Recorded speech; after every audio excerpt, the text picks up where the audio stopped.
À l'hôpital, les membres de la famille de Steffi, et même Sheila, pleurent en la regardant pleurer la mort de Finn. Elle halète. Pourquoi? Thomas dit que personne ne sait encore. Steffi halète. Il est mort? Quelqu'un a tiré et tué mon mari? Elle sanglote.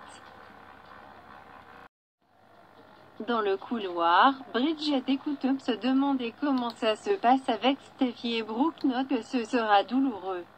Mais il ne pouvait pas la laisser continuer à croire que Liam était son mari. La blonde pense que cela doit tuer Ridge et souhaite qu'elle puisse être là pour lui. Sa fille l'encourage à ne pas perdre espoir, elles arrangent toujours les choses. Dans la chambre de Steffi, Steffi crie « Comment ai-je pu oublier Finn? Et maintenant il est parti. » Elle sanglote et regarde Liam. « Je pensais que nous étions ensemble. Il est toujours là pour elle et le sera toujours. » Sheila s'avance et dit « Je le serai aussi. Si tu me le permets. » Finn était son fils et sachant qu'il ne sera jamais. Elle s'étouffe. « Je suis désolée. C'est juste douloureux de savoir qu'il est parti. » Steffi pleure. Dans le couloir, Brooke se sent égoïste de s'inquiéter de ses problèmes avec Ridge alors que Steffi est dans un lit d'hôpital après avoir été abattue. Bridget et Hope lui assure qu'elle n'est pas égoïste et que tout ira bien.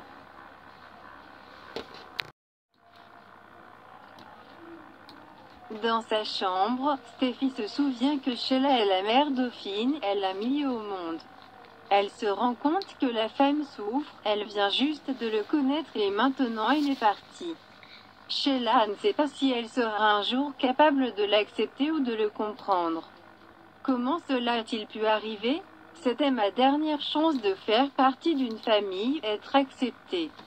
Et maintenant, je suis désolée pour vous aussi, Steffi aïe. Elle s'étouffe avec le petit garçon qui grandit sans père. Rien de tout cela n'aurait dû arriver. Rien de cela. Taylor déclare que c'était un acte insensé, mais ils seront là l'un pour l'autre et pleureront ensemble. Aïe connaîtra son père à travers des images et des histoires. Finn ne sera pas oublié, promet Taylor. Ridge ajoute qu'ils n'oublieront pas que quelqu'un est responsable, ils le trouveront et le rangeront. Sheila décide de partir, mais se retourne pour dire « Tu aurais pu me dire de partir, que je n'appartenais pas et que je n'étais jamais la mère de Finn, mais tu as choisi la gentillesse. » Ce peu de compréhension signifiait beaucoup. Alors merci. Vous ne saurez jamais à quel point je suis désolée. Comme je serai toujours terriblement désolée. Bridget rejoint le groupe dans la chambre de Steffi pour voir comment ça se passe. Il l'informe que Steffi commence à se souvenir, ce qui est bien. Bridget dit à Steffi « Je suis vraiment désolée ». Elle confirme que Steffi est au courant pour Finn, et Steffi insiste pour voir Aïe. Quand elle dit qu'elle est fatiguée, Bridget leur demande de conclure. Steffi croasse « Mon fils, s'il te plaît ». Tout la rassure et jure de l'aider à guérir. Dans le hall, Brooke se demande s'ils doivent entrer, mais Hope prévient qu'ils ne veulent pas la submerger. Il passe en revue Liam qui s'occupe toujours de Steffi. Liam apparaît et les informe que les souvenirs de Steffi ont commencé à revenir. C'était horrible, explique-t-il, lorsqu'elle a réalisé que le mari dont elle venait juste de se souvenir était parti. À proximité, Taylor et Ridge se tiennent avec Thomas et Bridget, qui s'excusent auprès du psychologue pour que Steffi ait dit la vérité sans qu'ils en discutent au préalable. Elle pensait qu'il était temps. Alors que Sheila s'assoit et les écoute. Ils conviennent tous que ce n'est qu'une question de temps avant que le reste des souvenirs de Steffi ne reviennent et qu'elle puisse leur dire qui a fait cela. L'infirmière l'interrompt pour poser des questions sur les analgésiques et Bridget sait que Steffi ne veut plus emprunter la voie de la dépendance.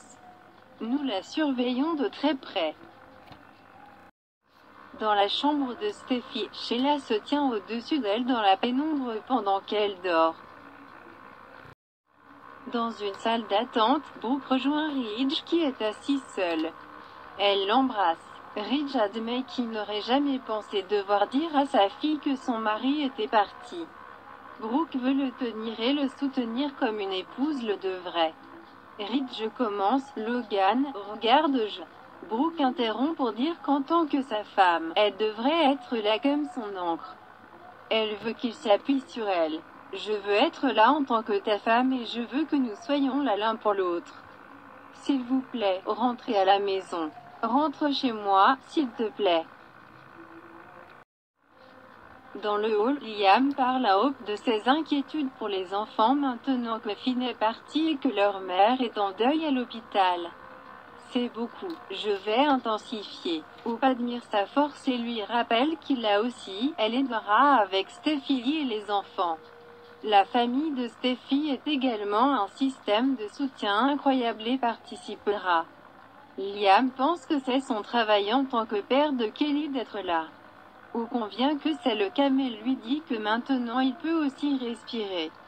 Bien que ce soit une route difficile.